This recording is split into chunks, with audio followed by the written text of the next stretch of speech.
The denobulans sneered down at the puny human standing before them, scoffing at how this tiny creature could have possibly mastered interstellar travel.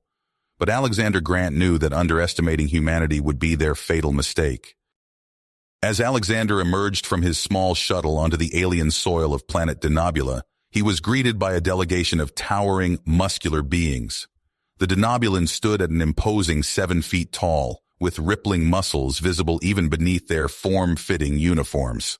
Their leader, Raxer, stepped forward and looked down his nose at the comparatively diminutive human explorer.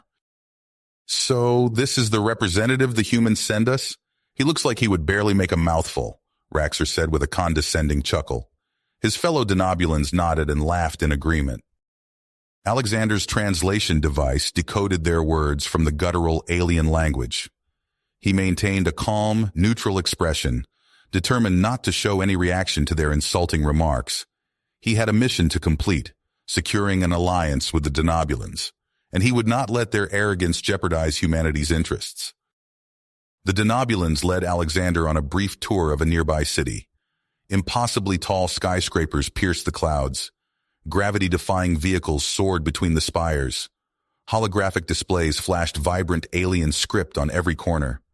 The technology on display filled Alexander with awe and unease. It was abundantly clear that the denobulans were centuries ahead of humanity in their scientific development. Did humans have anything of value to offer such an advanced species in an alliance? Raxer gestured to the bustling alien metropolis and boasted, "Impressive, is it not? Much more so than anything your kind could conceive of building." "It is indeed impressive," Alexander replied evenly. "I can see your species has much to be proud of."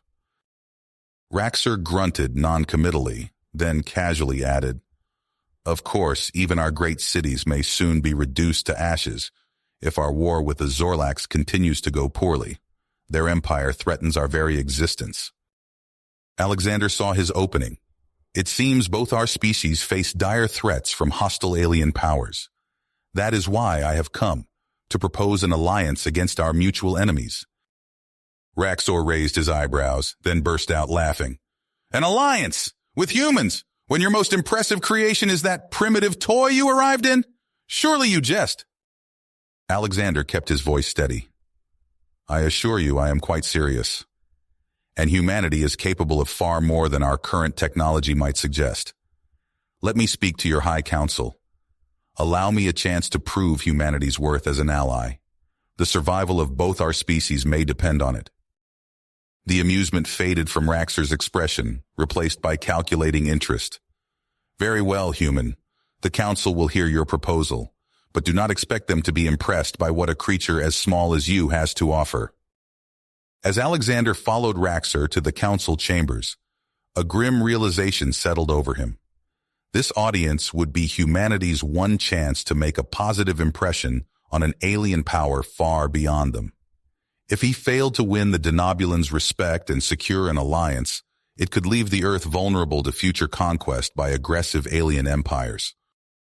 The survival of the human race and their freedom could very well hinge on this puny explorer convincing these towering aliens not to underestimate mankind and to see them as worthy allies, or be crushed under the heels of hostile powers.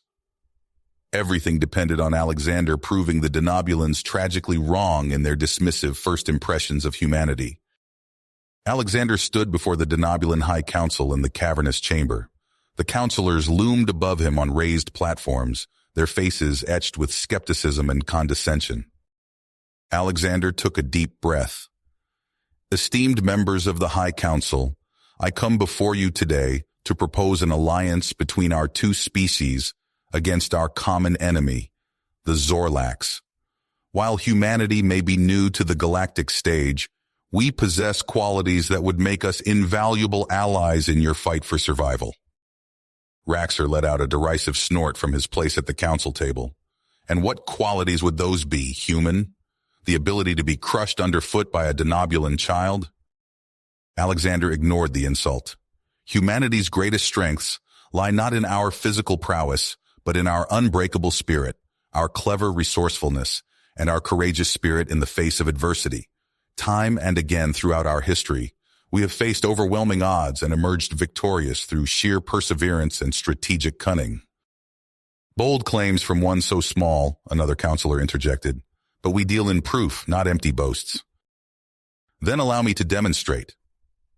Alexander stepped forward onto the chamber's central platform.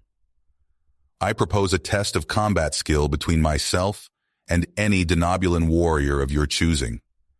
Let my actions speak louder than my words. Raxor rose to his feet, a smug grin on his angular face. I accept the human's challenge. This will be over quickly. The Denobulan commander strode onto the platform, towering over Alexander. He assumed a combat stance, muscles rippling beneath his skin. Alexander readied himself, his eyes locked onto his opponent. Raxor lunged forward, his fist hurtling toward Alexander's face with blinding speed. But Alexander was quicker. He ducked beneath the punch and pivoted, his own fist connecting with Raxor's exposed side. The Denobulan staggered back, surprise flashing across his features. Alexander pressed his advantage, unleashing a flurry of strikes that Raxor struggled to block. The human's movements were a blur, his small size belying his incredible speed and agility.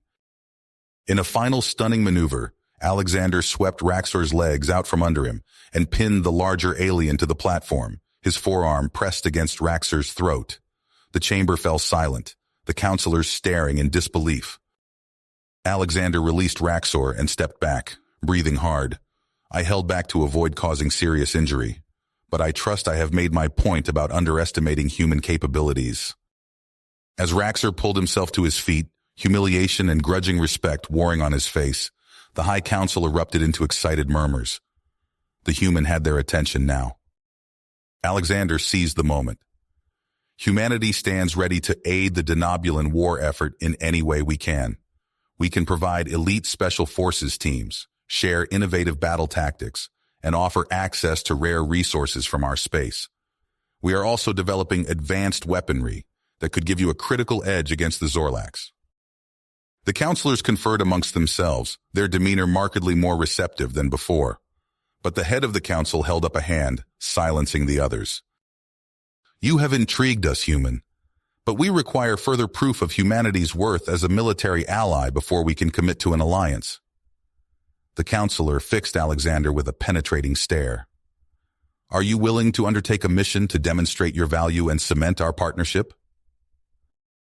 Alexander nodded without hesitation. Name the challenge, and I will see it done. The head counselor continued gravely. We have received intelligence that the Zorlax are planning a massive offensive against our colony on Thaxos Prime. If you can lead a small human strike team to infiltrate their fleet and destroy the enemy command ship before they attack, we will take it as evidence that an alliance with Earth is in our best interests. Alexander felt the weight of responsibility settle onto his shoulders. The stakes couldn't be higher. The fate of the Denobulan colony, the alliance, and humanity's standing on the galactic stage all hinged on the success of this desperate mission. As the council laid out the details of the imminent Zorlak attack, Alexander's mind raced with the preparations he would need to make. Assembling a team of Earth's most elite soldiers, devising a strategy to take out the enemy command ship, and all with the clock ticking down to the invasion of Thaxos Prime. Alexander was shaken from his thoughts by Raxor's voice. The Denobulan commander approached him, his earlier arrogance replaced by solemn perseverance. Human, I volunteer to accompany your strike force as an observer and guide. I may have underestimated your kind today, but if we are to fight side by side, I intend to witness your worth firsthand. Alexander clasped arms with Raxor, a gesture of newly forged camaraderie.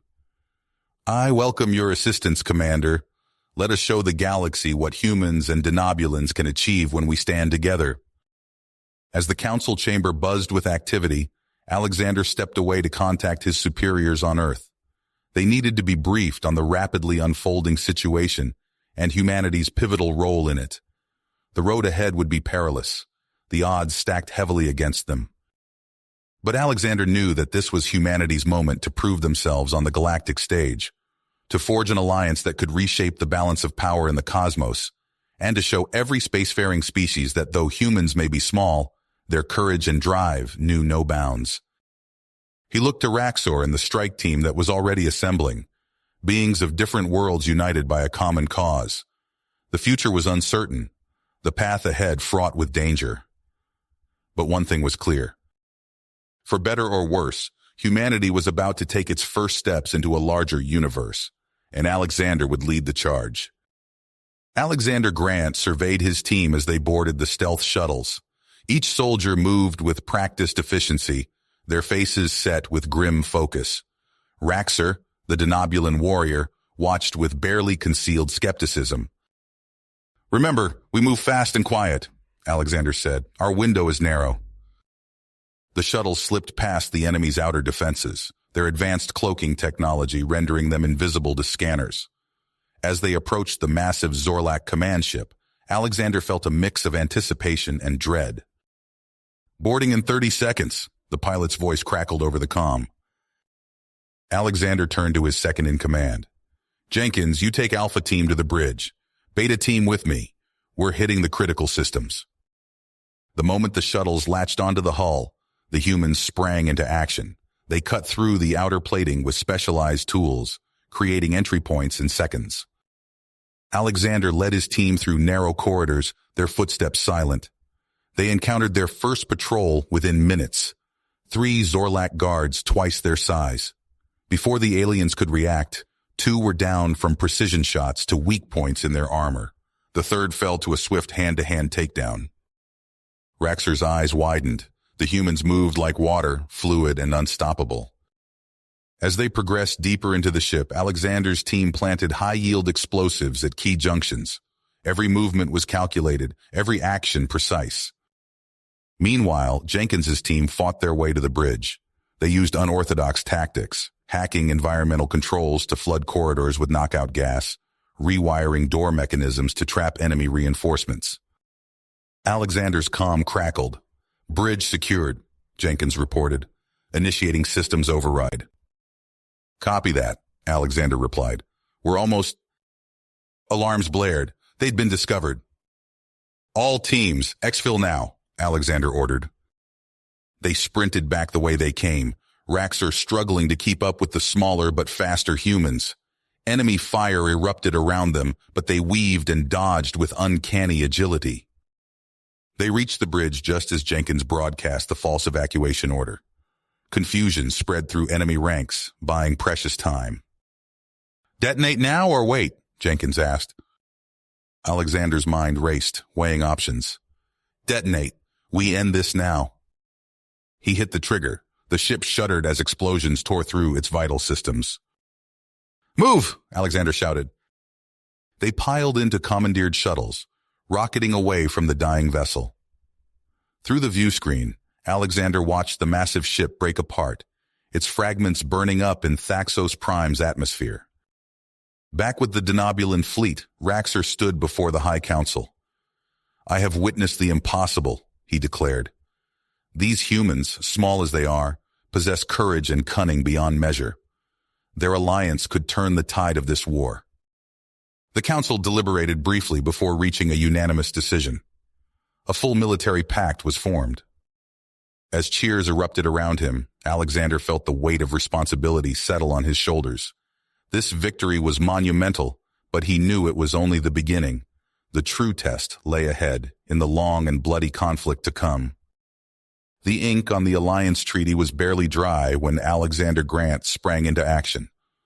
He knew they had to strike hard and fast before the enemy could recover from the shock of their initial defeat. Alexander paced the war room, his mind racing. "We need to hit them where it hurts," he said, addressing the gathered human and Denobulan commanders. "Their shipyards, their weapons factories, their supply lines. We cripple those. We cripple their ability to wage war." He outlined his plan, detailing surgical strikes and sabotage missions. The Denobulans listened, their initial skepticism giving way to grudging respect as Alexander laid out the audacious campaign. Within days, Alexander had assembled his team, Earth's finest covert operatives. They trained relentlessly, honing their skills and learning to work seamlessly with their Denobulan counterparts.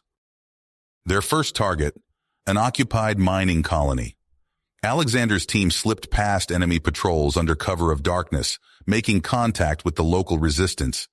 They distributed captured weapons and tactical data, whispering instructions in hushed tones. When the uprising began, it erupted like a powder keg. As alarms blared and chaos engulfed the colony, Alexander led his squad to the anti-air defense network.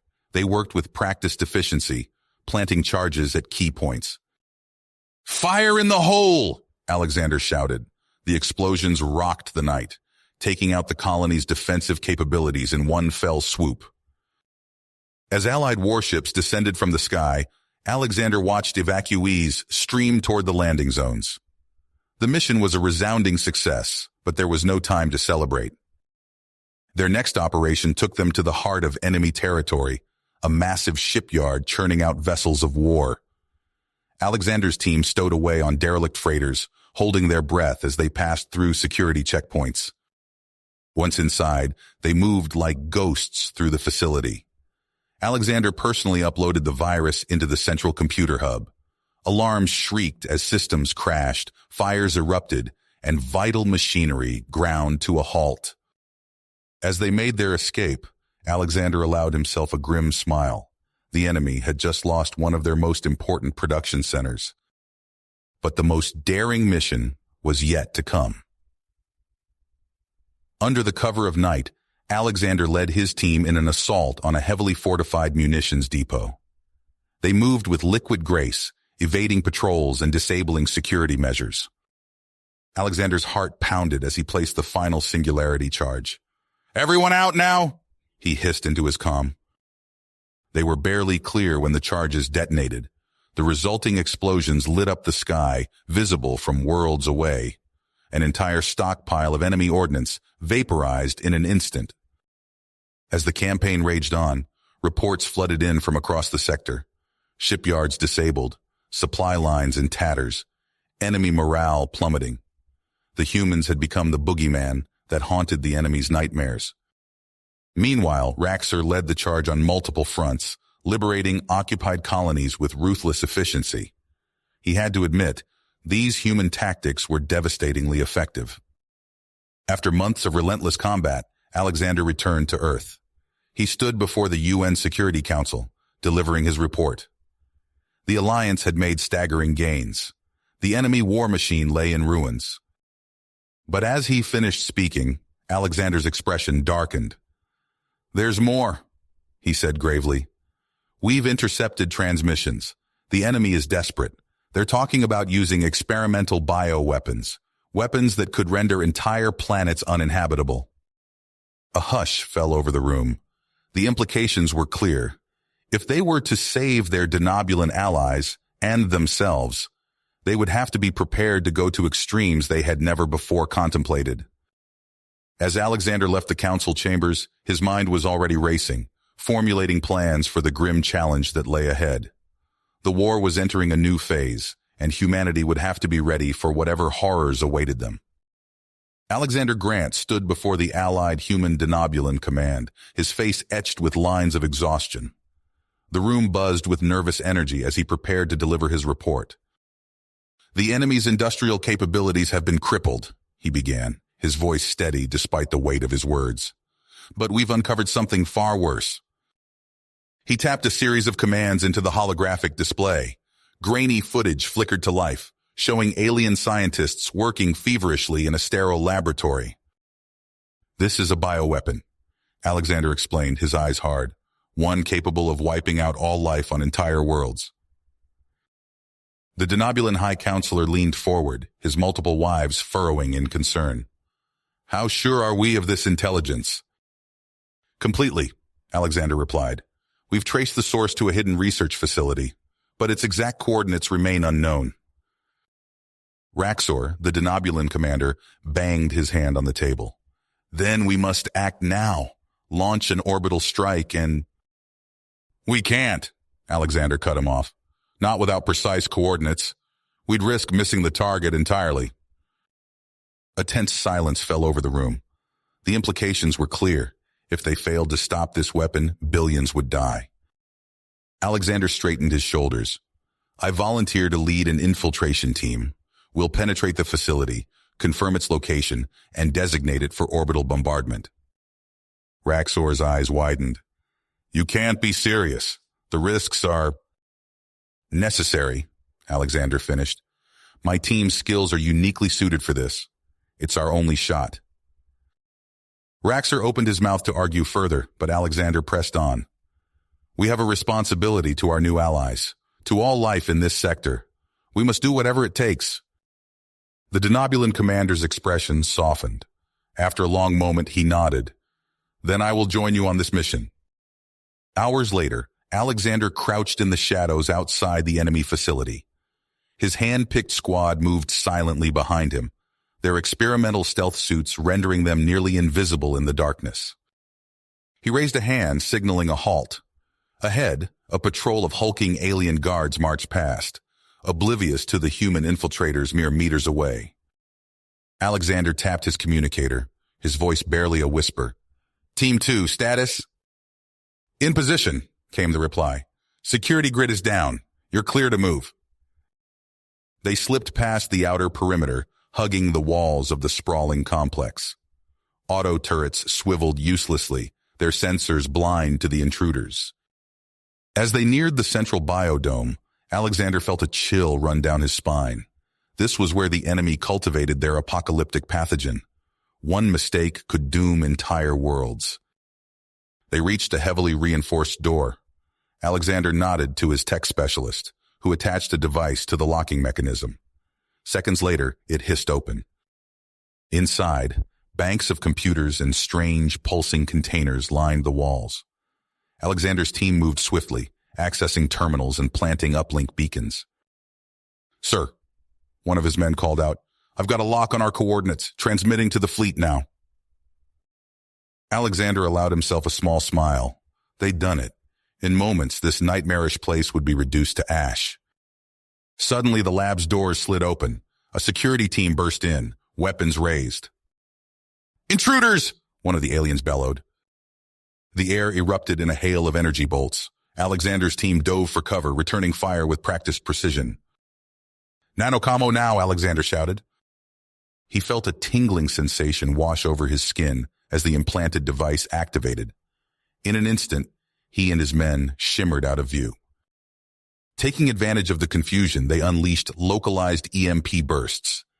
The enemy troops stumbled, their weapons and comlinks suddenly useless. As alarms blared throughout the facility, Alexander's team fought their way toward the launch bays. They planted high-yield charges at key structural points along the way. Enemy reinforcements poured in from all sides. Alexander's men were vastly outnumbered, but their superior training and technology kept them one step ahead. They reached the launch bay, commandeering an enemy craft. As they prepared for takeoff, Alexander realized with horror that Raxor and several of his men were missing. He spotted them trapped under a pile of rubble, injured but alive. For a heartbeat, Alexander hesitated, but the weight of billions of lives pressed down on him. With a heavy heart, he gave the order to launch. As they rocketed away from the doomed facility, Alexander transmitted the final targeting coordinates to the waiting fleet. Seconds later, the sky lit up with the fury of orbital plasma cannons. The enemy base vanished in a blinding flash, taking with it any hope of recovering those left behind.